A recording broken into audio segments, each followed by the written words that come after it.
Hey guys, what's up? Nick here once again. I know this is not the most elegant shot you've ever seen in your life, but it's the only way I was able to get it on camera. Normally, I would have this on my desk and I'd be shooting from my camera up above, but yeah, it's just too big, would not fit. But as you see from the title of the video, we're going to be unboxing a original PlayStation 1. Not the Slim, not the PSX, the original PS1. This is the US version. If you saw my previous unboxing of the original PSP PlayStation Portable, that was a Japan exclusive, and it was the variety pack, but I believe this just came with the system, and it was the original for the US version. So the thing that's interesting about this is I did not get this one mint condition. I couldn't actually find any online that were unopened. Most of them were like opened, good condition, or they were missing parts, so they just did not come with a box. But the main thing I wanted with this video is I wanted the original box so we can go over in finite detail of all the different things around the box and see the marketing and stuff at the time, and hopefully get a device that's pretty good quality that will actually work. Based off the listing, this should be all of that and then some, but there is obvious signs of use on the box and just degrading over time. But yeah, let's get into it. I got the iconic unboxing gloves, of course, on, so we're ready for that. Oh wow, so yeah, we can see it right here, PlayStation DualShock. So this must not be an original PlayStation. And the reason I say that is because the DualShock version didn't come out for some time later. I think it was maybe like 1997, around there is when the DualShock was announced. So this isn't like an original PlayStation, but at least it's relatively around that era. And of course, this is the first one that I've unboxed since I was a little kid. My first PlayStation I got, I think, in like 1998, and that was mine. But before that, I had my brother's, which he got on launch day, I believe in 1994, whenever the first PlayStation launched. So we'll get the box out of the way. As you can see, we got the PlayStation DualShock. So try to get it closer to the camera here for you guys. So as you can see, it's it's got some wear for it for sure, but it's still in readable condition. It looks pretty decent for the most part. So this is the DualShock SCPH-9001. I don't know what that means or what model that exactly is, but for all the smart people out there, there you go. We got analog controller. It must be different languages. Just controller, analog controller, memory card, the original PlayStation memory cards that were like 2 megabyte at the most. We have PlayStation mouse, my god. The multi-tap if you wanted to have more than 2 friends, or I guess if you had more than 2 friends with you. Link cable, S-video cable because this is before HDMI and HD. AV cables, RFU adapter, and the AV adapter. So very cool, all the different accessories you can get for the PlayStation. They're not going to be in this box, but this is showing you what you can get. And then on the other side here, this looks like more of the specifications of what should be in the box, with the console, analog controller, AV cable, AC powered adapter, and the printed materials. Otherwise, nothing too crazy there. But going to the back, this is what I saw in the listing that really is the reason I wanted to do this video, and the reason I wanted to see this box in person, because this is just taking a trip down memory lane. And if you guys are new to the channel, I do a lot of retro PlayStation content on this channel. I play a lot of PlayStation 1, PS2, PS3, and it's just really cool seeing back when the PlayStation 1 was brand new and all these games are just coming out. So as you can see, they were even showcasing Ripto's Rage at this point. So the second Spyro game was coming out. Crash Team Racing was coming out. We got Tarzan Ape Escape, classic. Jammer Lammy, never heard of that one. Pac-Man World, 20th anniversary. Toy Story 2. Our boy, our beautiful child, Twisted Metal 4, showing Orbital there in Construction Yard. Cool Borders 4, we got Jet Moto 3, so this is very late in the game. NBA Shootout 2000, NFL Game Day 2000, Supercross Circuit, Gran Turismo, Omega Boost, Tiny Tank, Bloody Roar 2, Star Ocean, Grandia, Thrasher Skate and Destroy, Dino Crisis, and Final Fantasy. So yeah, it's just really cool looking back at this and seeing these old retro games being showcased on the box of the console. Yeah, it's just crazy, man. Specifications down here in the corner. Double speed CD-ROM, custom multiple processors for 3D graphics and CD stereo quality sound. Full frame video at 30 frames a second. I'm actually surprised by that. I thought most games ran at like 25, so pretty cool that it could hit 30 back then. 16.8 million simultaneous colors, 360,000 polygons per second. Dedicated 32-bit RISC CPU, 2 megabytes of RAM, 1 megabyte of VRAM. It's crazy how far we've come, right? 1 megabyte of VRAM. That is wild. Look at these exciting PlayStation features. We got realistic 3D graphics in real time, high quality stereo sound, fast responsive gameplay, ever-changing 3D perspectives, broadcast quality resolution. So yeah, and then the rest is all different languages. So this was a product of its time, but it still holds up to this day. Kind of like the PS3 and even the PS2, looking back at those consoles, they really do hold up in terms of their look and their feel. And if that released today, like obviously graphically wise, performance wise, it wouldn't hold up, but just the look of the console and the way it feels opening it up and turning it on, it feels like a modern day console. Let's see if we feel that way with the PlayStation 1. So, open that here. Looks like we got a regular flap here. All right, so on the right side here, we got the cables. So this is the original AV cables. We got the red, the white, and the yellow.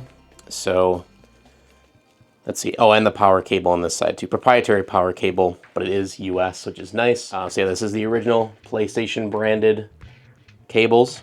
Very neat. They don't look very winded either, very used, so they must have been probably laid in the box for a while. I think the listing did say this was mostly sitting in a box for like 20 years, so I don't expect it to be used very much. Put that to the side. Oh man, the original DualShock. It is wrapped up here, and you can see it's definitely got some coloration, or decoloration I should say, of over the years sitting in a box, and it definitely had some use. But that is the original DualShock PlayStation 1 controller. I don't even know what kind of gray they call this, if it's just gray. But yeah, that's a very nice controller. Analogs still feel pretty good, so I don't think this controller was used all that much. I think most of the decoloration we're seeing here is probably from sitting in a box, just for many, many years. But yeah, the buttons feel pretty good, just like I remember. And it's wild how much the controllers for the PlayStation systems have not changed over the years. So, you know, you look at a DualShock from PlayStation 1, 1997, or whenever the DualShock was originally announced, and you look at a PlayStation 5 controller today, which I can grab one.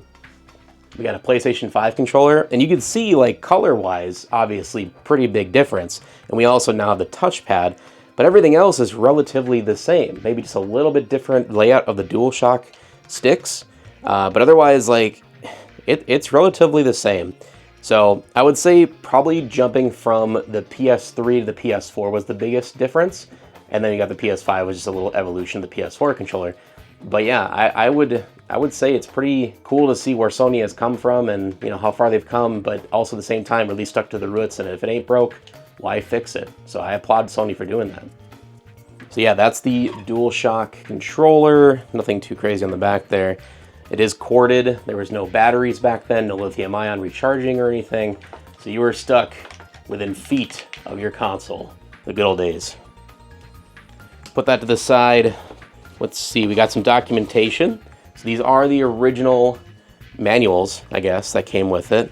A little bit of decoloration, but not as much as we saw with the PSP. So I don't know if that means that this one was just in a better area, I guess, sitting in a box. I don't know. Clearly there's been some writing on here that was not from Sony, so it must have been the people that bought it. They wrote the model number and the serial number on there, which is interesting, but that's okay. It's really cool seeing these original illustrations, though. So we have English, French, and Spanish all in one manual. So at least we got some English here to look at, unlike the PSP, which was all Japanese. That was kind of a bummer. So yeah, it does give you illustrations, which is nice. Look at that, back in the day. Showing you how to set it up and how to clean it if needed. Obviously keep it away from water, it says. But yeah, I'm not going to go through the whole booklet here for this unboxing. Just really cool to look at if I can get even these pages apart.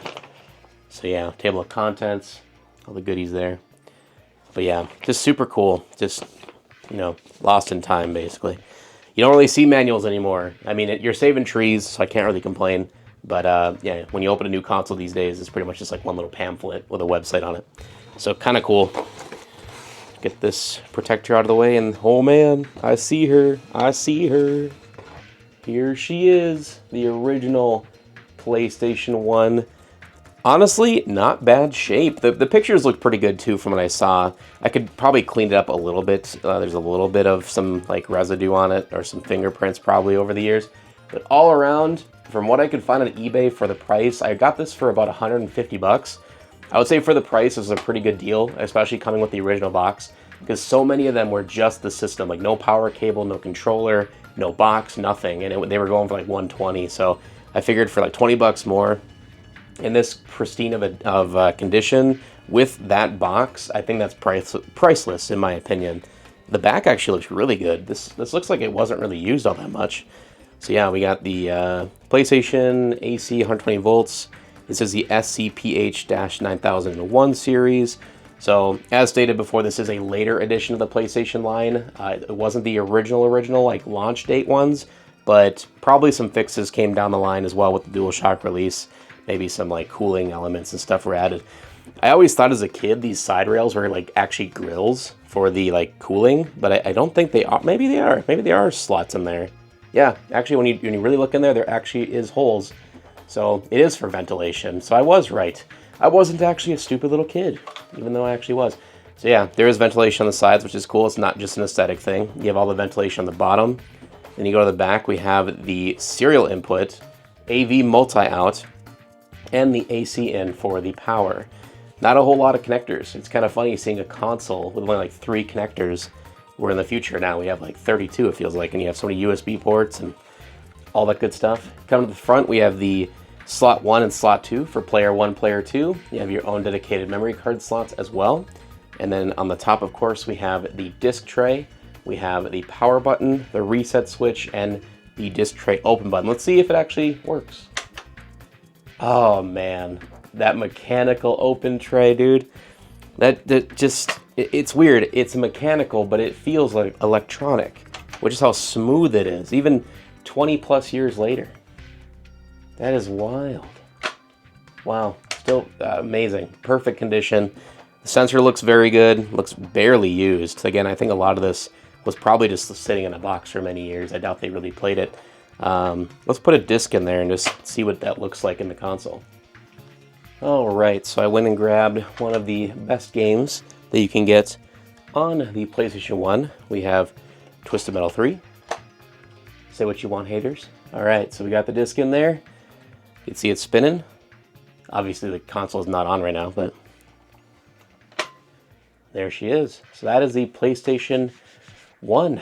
Man, it is so crazy holding this in my hand after all these years. I used to, like I said, I owned one of these back in the day, but you know, as time went on, I upgraded to the PS2 and I probably ended up selling this guy to even pay for a PS2. So, man, it's just awesome seeing this. So yeah, let's get it booted up. We'll do the iconic boot sound, and then I'll show you guys what it looks like going on to my new collection.